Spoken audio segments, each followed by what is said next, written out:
remember this, that in every failing, there is winning. In every falling, there is rising. And in every frustration, there is a celebration. Inaanyayahan po tayo ng Diyos sa pamamagitan ng sulat ni San Pedro. Pinapaalala sa atin ng apostol ng Panginoon. Sabi po niya, count it as a blessing that you undergo trials and sufferings for God. Pag ikaw ay nakakaranas ng pagkabigo, pag ikaw ay nakakaranas ng sakit, pag ikaw man ay dumadaan sa paunti-unting kamatayan, huwag ka malungkot, matuwa ka. Yan ay pagpapala. Treat your little debts. Treat your problems. Treat your failures as a grace from God. Amen? Marami po tayong mga kababayan homesick sa ibang bansa.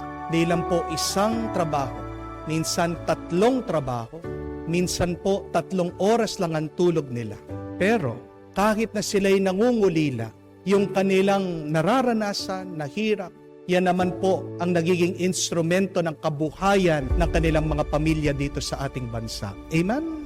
Kung man kayo ay sawang-sawa na sa pagbabayad ng utang, huwag mong kakalimutan yung feeling na yan, yung sawa ka na, yung ayaw mo na, yung parang gusto mo nang sumuko.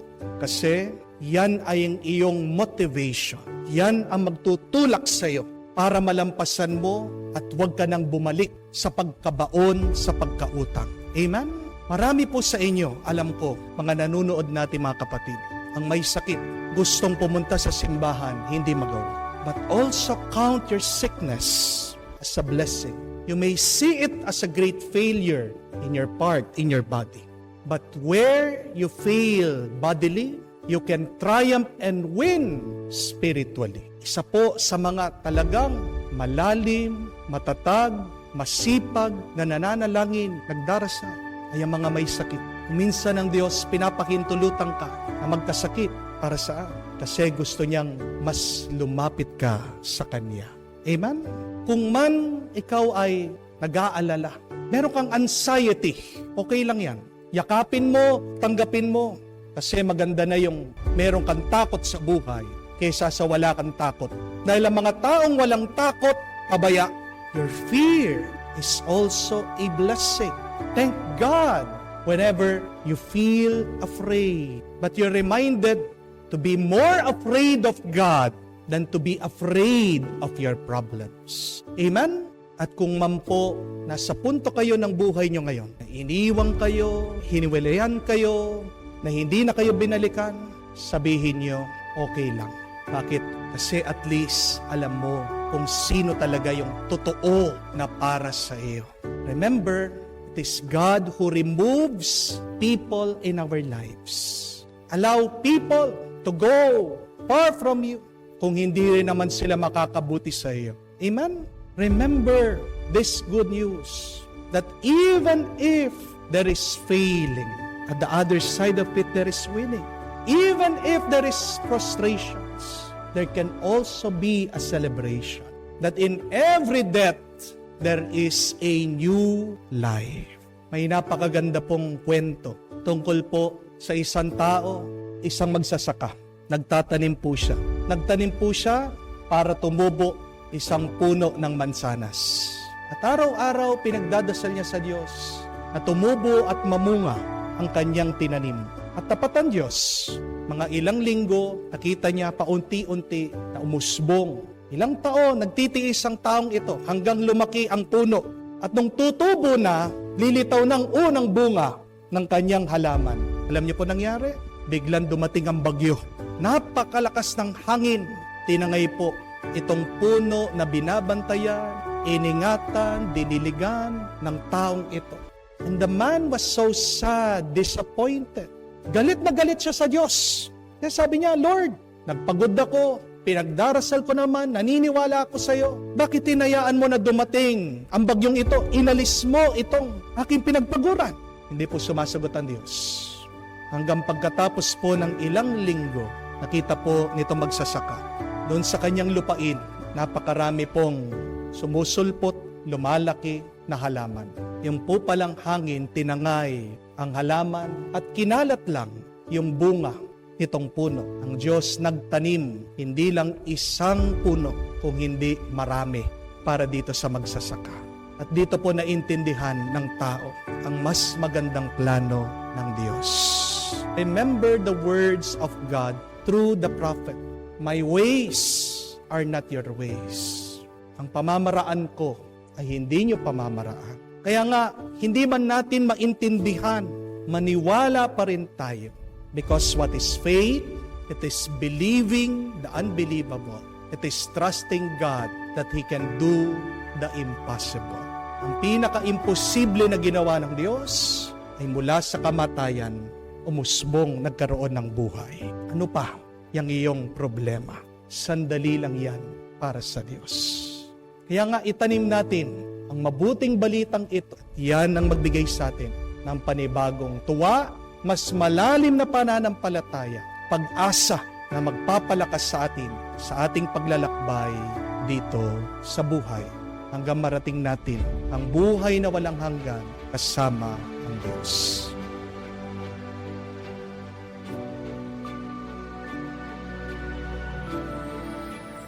Sana ganong kadali na bagong araw, bagong buhay din.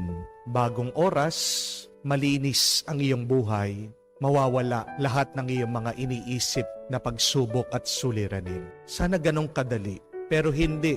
Merong carry over Pag natulog tayo, ganun pa rin kagising natin, nandun pa rin yung ating mga obligasyon, yung ating responsibilidad, yung ating mga problema.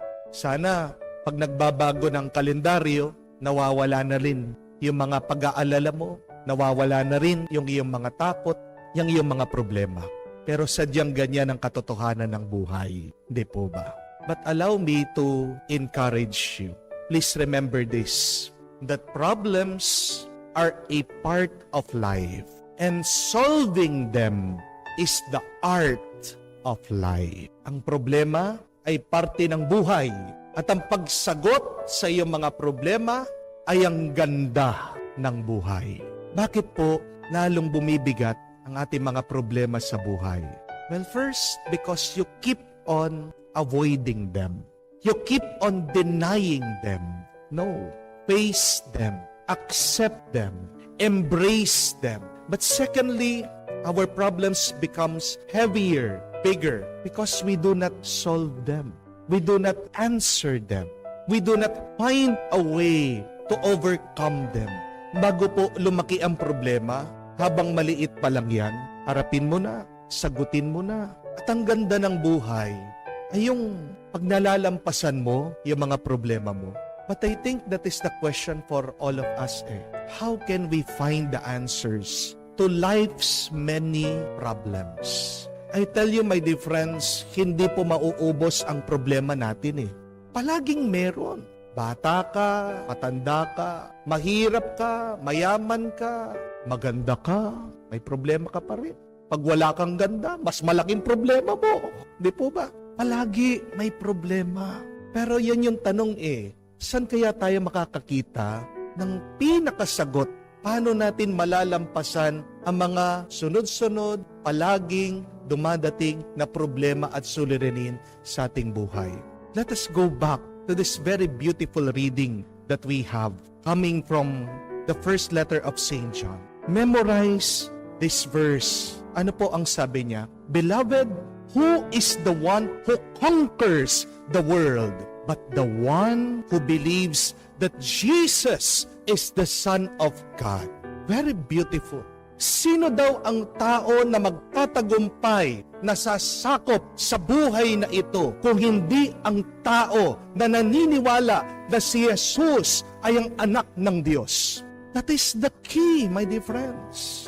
It is our faith in Jesus, the Son of God. And I think that we should really ask ourselves, do I believe that Jesus is the Son of God?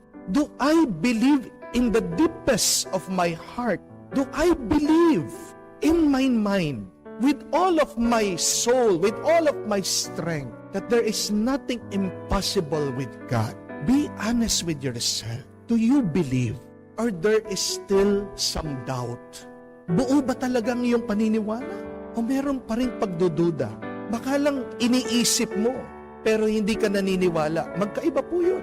Baka sinasabi mo lang, pero hindi nararanasan ng iyong kaluluwa. Dahil maaaring iba ang iyong iniisip, sinasabi, sa iyong nararamdaman. Where do you put your faith in? Saan ka talaga nagtitiwala? Tanong mo yun. Maging honest ka. At pag nakita mo, pag nasagot mo na talagang hindi buo ang paniniwala mo sa Diyos, then ask for more faith. Because you cannot conquer your problems without a full, strong, and deep faith in Jesus, the Son of God. May napanood po akong interview. Di ko alam kung napanood nyo din. Kay Boy Abunda. Ini-interview po niya si Alessandra De Rossi. May napakaganda siyang tanong sa kanya. Sabi ni Boy Abunda, kung makakakita ka ng 1,000 of fireflies na maraming alitap-tap, sabi nila, pag nag-wish ka, magkakatotoo. Ano ang iwi-wish mo? Alam niyo po, very honest. Totoo naman, tapat yung sagot ni Alessandra De Rossi. Yung artista, sabi niya, ako, Kuya Boy, ang iwi-wish ko, maraming pera. Kasi tumatanda na tayo. Kasi sino ba yung hindi nangangailangan ng maraming pera para yung tambay-tambay ka na lang, wala ka nang ginagawa? O nga naman po, no? Kung bubuksan yung puso mo, ano makikita ng Diyos? Ano talaga yung gusto mo? Let us be honest. At marami sa atin, marami po sa inyo. Palagi nagpapadasal. Yan yung isang malaking problema. Palagi hinihingi pera para wala na akong iniisip sa aking health, sa aking babayaran, sa aming kakainin, sa aming mga pang-araw-araw na pangangailangan. That is a very honest question. There is no judgment there. But let us also be honest. See? Where do you put your trust in? Sinasabi mo, you trust God. And yet, what do you seek? Naniniwala ako, I trust the Lord. Pero yan yung palagi mong hinahanap, pera. Baka nakalimutan na natin ang salita ni Jesus. Seek first the kingdom of God and everything will be given to you besides. Unahin mo lang palagi ang Diyos. Uunahin din ng Diyos ang iyong pangangailangan. Bakit hindi pa dumadating ang maraming grasya? Yan yung problema. Hati ang iyong paniniwala sa Kanya. May pagdududa ka. Wala pa rin sa puso mo ang Diyos. Hindi naman pera palagi ang susi sa ating mga problema. You can do a lot of things with money and yet not everything. Amen? Nabalitaan niyo po ba yung anak na mga Samsung, yung mga pinakamayaman na Koreano, nagpakamatay? Pag sinabi mo daw Samsung sa ibang bansa, sila yung may-ari ng lahat. Building, maraming lupain, maraming pera, maraming sasakyan, everything. They are very powerful. But see, nandun na lahat dun sa anak nila. Limpak-limpak na pera. Lahat na magagawa niya, lahat ng gusto niya. Pero bakit nagpakamatay? Because it is not money that conquers the world. It is not money that solves the problem. Until when will we understand that? Kumuha po kayo ng dolyar. Makikita nyo sa pera ng mga Amerikano. Buti pa doon pinapaalala sa atin. Ano yung nakasulat? In God we trust. Nasa pera nila yun. Sana sa pera din natin, no? Maisulat yun. In God we trust. Who do you trust? And why should we trust God? Ano pang sabi ni San Juan? Because in God we have life. And John ended his letter by saying that with God, He gives us eternal life. Hindi lang po buhay, pero buhay na magpasawalang hanggan, buhay na puno, buhay na umaapaw. How do we receive that? Please, put your whole trust in Jesus, the Son of God. So bawat umaga po, and throughout the day, let this be our beautiful prayer to strengthen us, to encourage us, to give us life. Say, Jesus, I trust in you. As you wake up, pagising mo sa umaga, habang hinahawakan mo yung puso mo para nilalagay mo sa puso mo, sabi mo, Jesus, I trust in you. May sakit ka, san man yung parte ng iyong katawan na kumikirot, may sakit, hold that. Pray, say, Jesus, I trust in you. Kung litong-lito ka, hawakan mo muna yung ulo mo. And then say, Jesus, I trust in you. Asking for enlightenment, Jesus, I trust in you. Walang pera yung wallet mo. Marami kang utang. Sige, hawakan mo yung wallet mo. Sabihin mo, Jesus, I trust in you. At pagkatapos ng araw, wala pa rin kasagutan ang iyong problema. Say that repeatedly hanggang makatulog ka. Gawin mong pampatulog yan.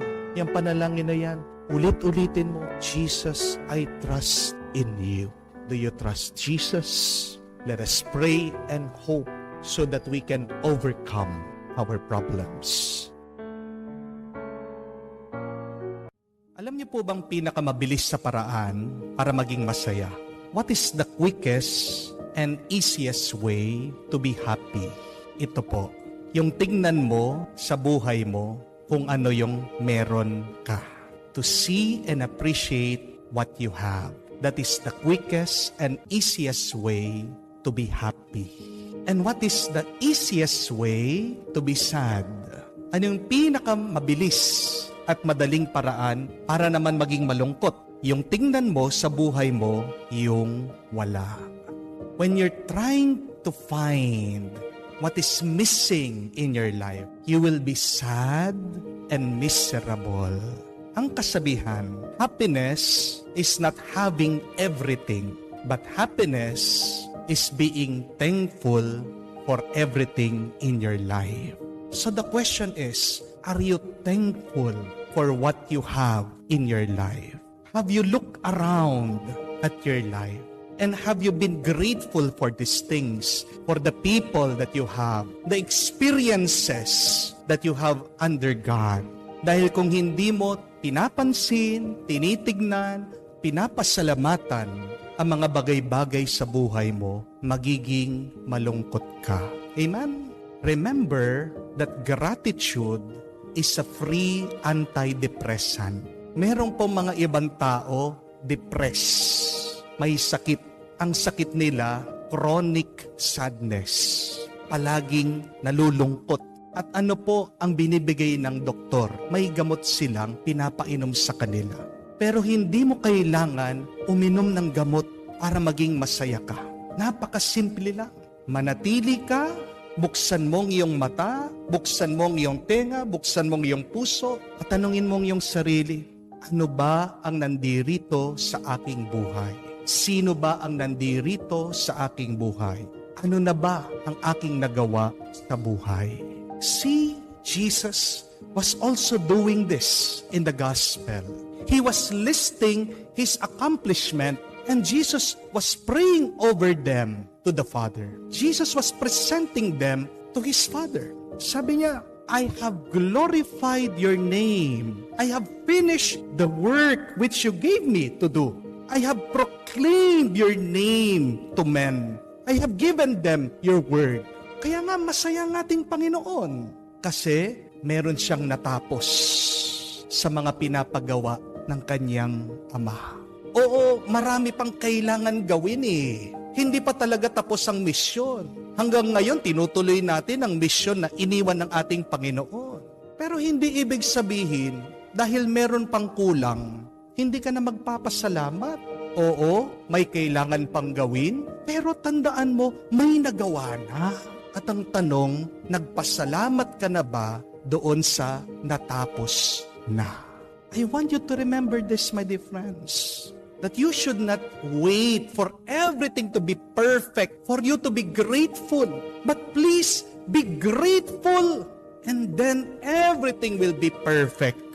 Ang taong palaging nagpapasalamat, anong karanasan niya? Karanasan na masaya dahil ganap, may nakompleto na. Ang problema sa atin, pag dumadaan tayo sa problema, nawawalan tayo ng pag-asa. Our problems make us hopeless. And what does hopelessness mean? Anong ibig sabihin ng walang pag-asa? You do not see any way forward. Di po ba? Kaya nga sinasabi ng iba, wala na po talaga, Father eh. Wala nang solusyon, wala nang magawa. When you are hopeless, you are blind to the future. Bulag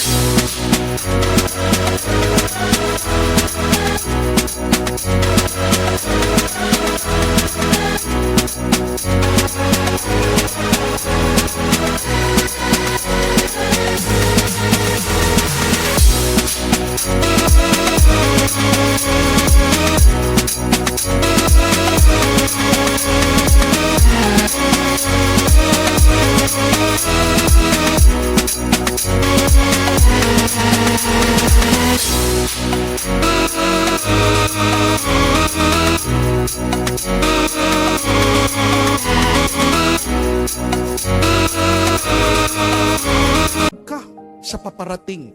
Bulag ka sa pwedeng gawin. Anong kailangan gawin? Anong pwedeng gawin pag ikaw ay walang pag-asa, maraming problema? Manatili ka muna at pwede kang lumingon at tignan anong nangyari, ano nang nagawa mo, ano nang natapos mo. Remember that, my dear friends. When you cannot see any way forward, just remain where you are and look back. Look back at what you have accomplished in your life. Because many times, we thought that we would not survive our problems. But look, here we are, still alive, surviving, breathing, and thriving.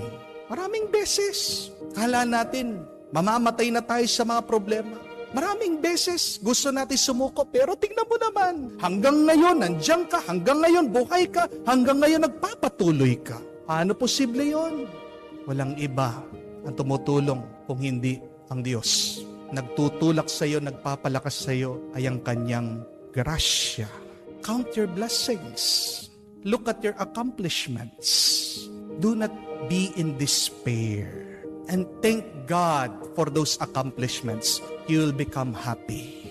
Tignan niyo po, napakarami dyan. Yung magjojowa, yung mga in relationship, di ba? Palagi nag-aaway. Palagi sasabihin, break na tayo. Ilang beses sinabi na, wala na tayo, wala na talaga. Pero mga ilang araw lang, ilang linggo, babalikan na naman. Di po ba? Ilan na ba yung mga sinasabi na, wala na talaga, wala nang pera, daming utang. Pero nababayaran naman ng mga utang. Di po ba? Bigla-bigla, dumarating yung pambayad sa utang. Nagkakaroon ng pera, pambayad sa utang. Nakakayanan naman. Hindi naman nakukulong dahil sa utang. Yung mga iba, nawawala ng pag-asa dahil may sakit. Pero nakakalimutan yung mga napakaraming beses din na nagkasakit tayo. Nagkasakit ka dati, gumaling ka, gagaling at gagaling ka pa. Kung maniniwala ka, kung aalagaan mong yung sarili, mangyayari. Kung posible nun, bakit hindi posible ngayon? Hindi po ba? Kaya nga,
huwag tayong masyadong mag-alala. Ang kailangan mong gawin, manatili ka lang kung nasaan ka. Mas maganda, manatili ka sa Diyos. Tignan mo kung ano ang nandyan sa iyong buhay. Pasalamatan mo ito sa Diyos, mararamdaman mo ang tuwa at saya. Natandaan mo, hindi ka hahayaan ng Diyos na magpatuloy sa problema mo na walang grasya. When there are problems, God will give you enough grace to tackle those problems, to solve those problems. If you have solved problems in your life before, you can solve your problems still now through your perseverance and through God's grace.